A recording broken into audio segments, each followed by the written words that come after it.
RSP, umaasa ang Department of Agriculture at ang Philippine Bamboo Industry Development Council na maaprubahan ang Bamboo Industry Development Bill o ang Kawayan Act. At upang malaman natin ang iba pang impormasyon tungkol dito ay makakasama natin ngayon si Department of Agriculture Undersecretary for Livestock, Yusek Deogracias Victor Severiano, na siya ring Vice Chairman ng Philippine Bamboo Industry Development Council.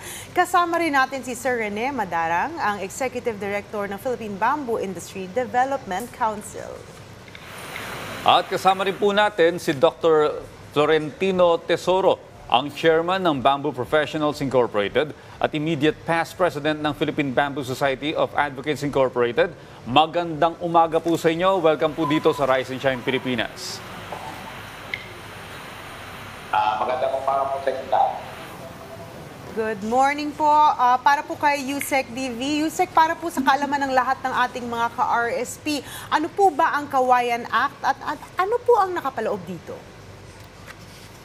Well, ang Kawayan Act po ay para ma-institutionalize na po ang programa natin sa Kawayan. Dahil matagal na kong panahon na ang Kawayan ay nandiyan lang sa ating mga kurat, sa ating kapaligiran.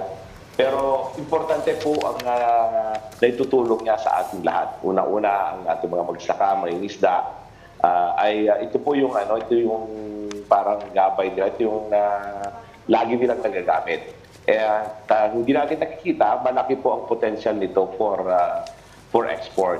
At ito ay madali lang gawin, madaling itanim, madaling tumubo. Kaya kami po sa Philippine Bamboo Industry Development Council ay natutuwa na ang kawayan ngayon ay napapansin at sana po malapit na rin pong ma-approve ang ating batas tungkol dito dahil nung ako po yung congressman, ito po yung una pong sinulong noong 2016 and nag-refine po tayo ng the following Congress, yung 18th Congress at hopefully itong 19th Congress ay may ma-approve na ho dito at tinatalakay na po sa Senado.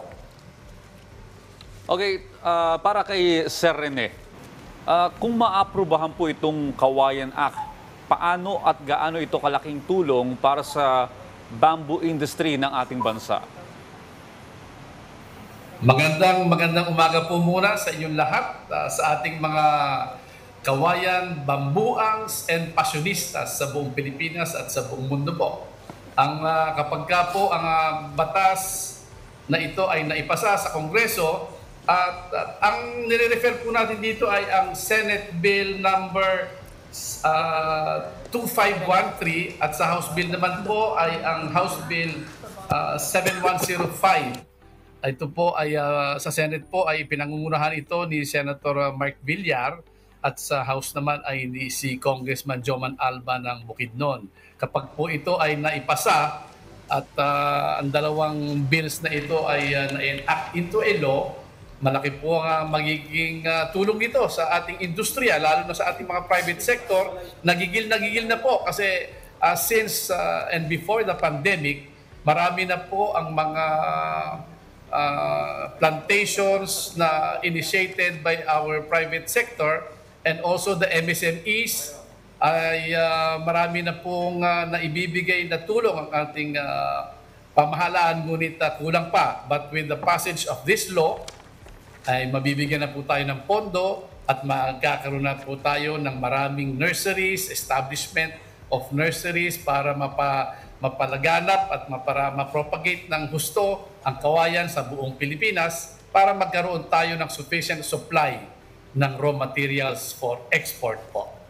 Oh, wow, good news po yan. Actually, Audrey, may na-interview ako from DOST. Tinatry nilang gumawa ng mga textile using bamboo. So, yung mga nakikita natin na usual use po ng bamboo.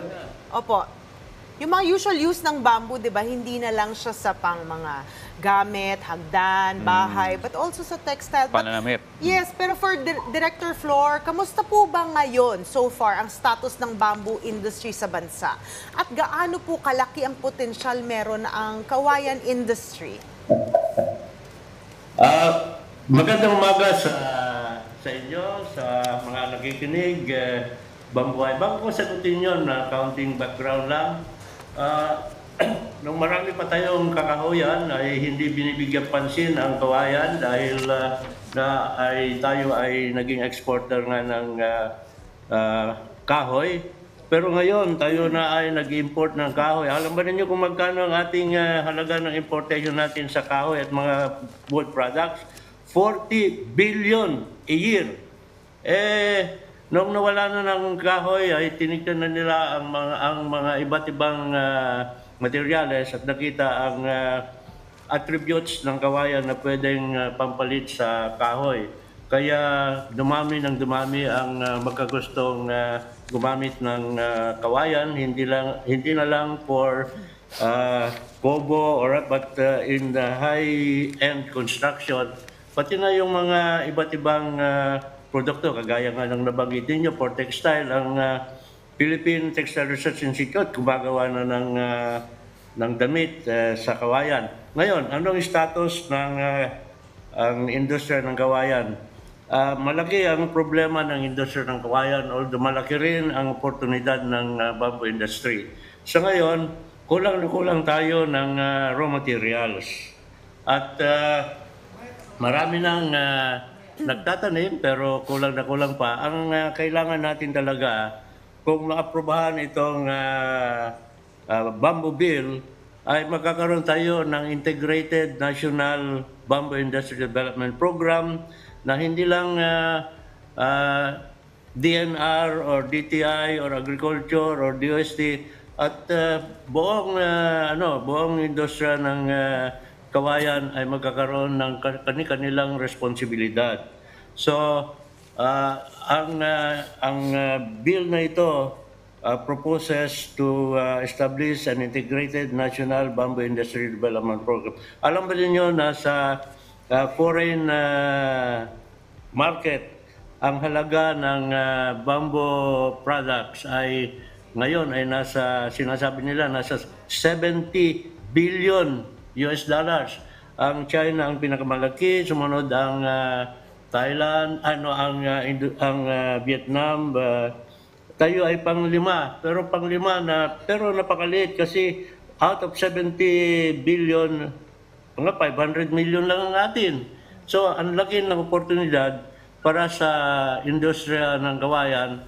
At kung meron lang tayong may pundar na let's say maski 1 million lang or 2 million na hectares ng bamboo, I think we can compete in the world market. And we can also compete nationally kasi ang mga produkto galing sa China ay napakamura, mas mura kaysa yung ating produkto dahil nga mataas ang presyo ng raw material, mataas din ang labor, mataas din ang machineries, and so on.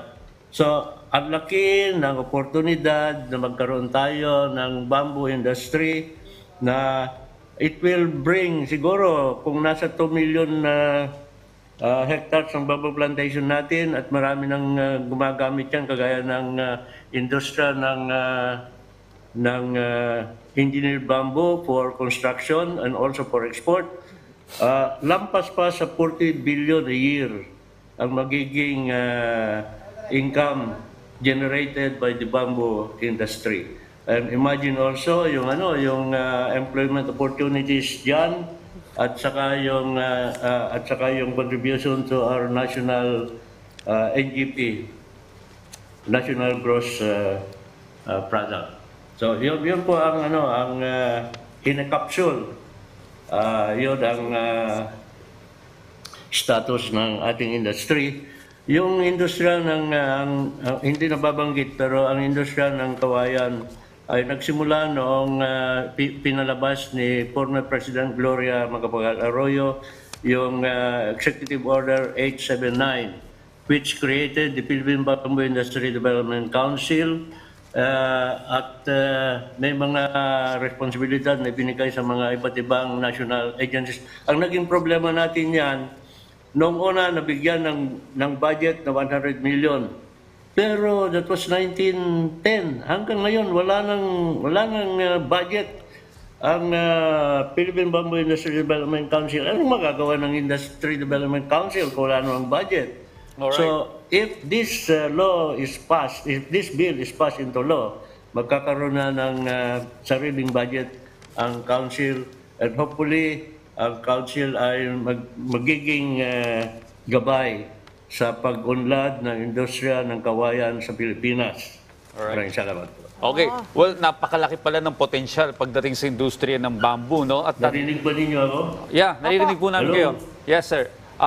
Yung sa paliwanag ni Sir kanina, ang laki pala ng pondong maaring kitain o perang maaring kitain ng Pilipinas dahil sa industriya ng bamboo sakaling ito'y maisabatas. Tama. Dati kasi, di ba, usually mga coconut ang nag-focus ng Philippines to export, to develop. I really believe talaga malaki nga talaga ang potensyal ng bamboo. Lalo na nakita ko yung textile talaga. Doon ako na-impress, Audrey.